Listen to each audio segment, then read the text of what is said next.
छात्र आंदोलन को लेकर बीजेपी प्रदेश अध्यक्ष और राज्यसभा सांसद मदन राठौड़ की प्रतिक्रिया सामने आई है। जी मीडिया से रूबरू होते हुए राठौड़ बोले कि छात्रों की आड़ में राष्ट्र विरोधी लोग प्रदर्शन में घुसे थे। पाली में एक दिन के दौरे पर पहुंचे राठौड़ ने इस दौरान अपने निजी आवास पर बीजेपी पदाधिकारी और कार्यकर्ताओं से मुलाकात की।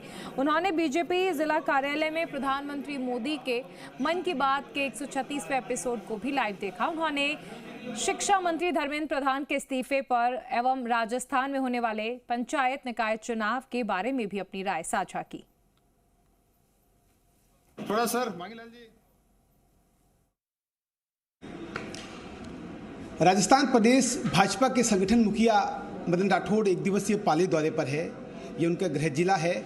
आज पीएम मोदी की मन की बात का 136वां एपिसोड था और भाजपा के कार्यालय में ये देखा गया। हम जी मीडिया के साथ खास बातचीत के लिए राठौड़ साहब मौजूद हैं। सर, क्या था आज पीएम मोदी के मन की बात में? देखिए, प्रत्येक महीने के अंतिम रविवार को प्रधानमंत्री जी अपने मन की बात देश के नागरिकों से साझा करते हैं। आज जैसे एक तो INS जो बेड़ा हमारे सैनिकों को दिया उसके बारे में जिक्र था। फिर विक्रांत का प्रशिक्षण हुआ, उसका बताया। उन्होंने यहाँ की प्रतिभाओं को प्रोत्साहित करने के लिए कई ऐसे विषय ला करके रखे। एक पेड़ माँ के नाम, इसमें लाखों पेड़ आज लगाए गए फलदार। ऐसे पौधे गुजरात में भी लगाए गए। हिंदुस्तान के प्रत्येक क्षेत्र में मानसून है, इसलिए पेड़ ये वृक्षारोपण का उसको प्रोत्साहित करने का काम किया। सर, ये मन की बात युवाओं के इर्द गिर्द भी था और कुछ युवा जंतर मंतर के इर्द गिर्द भी थे। कुछ मांगे सरकार से थी, वो हालांकि मान ली गई है। एक प्रोटेस्ट आप भी कर रहे थे जिसमें आपने कहा था कि ये जो जिस तरह का प्रोटेस्ट इन लोगों ने किया है उसमें जो अगर मांगे उनकी है, अगर वो अन्यायपूर्ण है या दमनकारी है तो ये उनके खिलाफ हूँ मैं, और अगर कोई इसको मानता है तो वो कायरता है।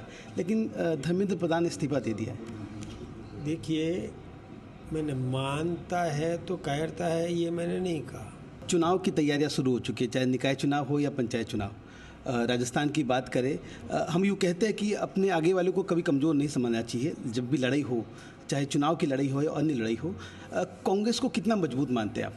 कांग्रेस का मजबूत है। स्वयं गोविंद सिंह डोटासरा जी की विधानसभा में हमने पंचायत चुनाव जीता है, अभी धराशायी किया है। तो क्या है कांग्रेस? अरे भाई, मैं कह रहा हूँ कि 78 चुनाव हुए, उसमें से 62 हमने जीते उपचुनाव। 78 में से 62 भारतीय जनता पार्टी ने जीते विधानसभा में, और उपचुनाव हुए उसमें हमने 5 जीते। 8 में से 2 कांग्रेस जीती, 1 निर्दलीय जीता, मतलब वो थर्ड पार्टी जीती। तो किस मुंह से वो लोग अपनी पीठ थपथपा रहे? संगठन के मुखिया के होने के नाते तैयारी कैसी चल रही है? हमारी तो हम तैयार हैं, एकदम तैयार हैं, शुरू से ही तैयार है। हमारा संगठन नीचे के स्तर तक तैयार है। तो भाजपा के प्रदेश अध्यक्ष मदन राठौड़ से हमारी बात हो रही थी और कहा कि चुनाव जब आएगा हम पूरी तरह से तैयार है। जी मीडिया के लिए पाली से संदीप राठौड़।